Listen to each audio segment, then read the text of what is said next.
കണ്ണൂർ സർവകലാശാലയിൽ KSU പ്രതിഷേധം. പരീക്ഷാ ക്രമക്കേട് കാട്ടിയ വിദ്യാർത്ഥിയുടെ ശിക്ഷ റദ്ദാക്കാനുള്ള നീക്കത്തിൽ പ്രതിഷേധിച്ച് KSU പ്രവർത്തകർ സർവകലാശാല ആസ്ഥാനം ഉപരോധിച്ചു. തുടർന്ന് പോലീസ് എത്തി ബലം പ്രയോഗിച്ച് പ്രവർത്തകരെ നീക്കം ചെയ്യാൻ ശ്രമിച്ചത് പ്രവർത്തകരും പോലീസും തമ്മിൽ ഉന്തും തള്ളും ഉണ്ടാക്കി. സംഭവത്തെക്കുറിച്ച് അന്വേഷിച്ച് നടപടി സ്വീകരിക്കുമെന്ന് VC ഉറപ്പു നൽകിയതിനെ തുടർന്നാണ് സമരം അവസാനിച്ചത്.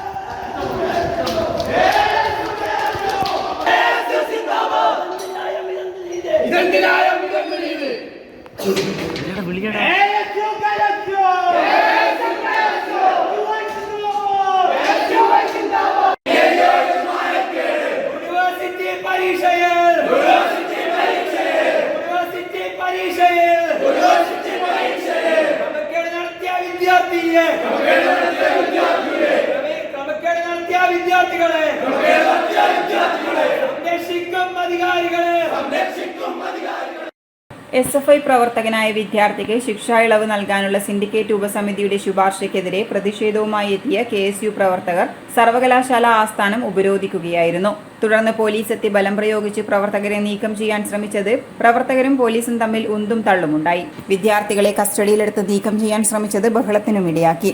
1 മണിക്കൂറോളം ഉപരോധം തുടർന്നു. സംഭവത്തെക്കുറിച്ച് അന്വേഷിച്ച് നടപടി സ്വീകരിക്കുമെന്ന് VC ഉറപ്പു നൽകിയതിനെ തുടർന്നാണ് സമരം അവസാനിപ്പിച്ചത്.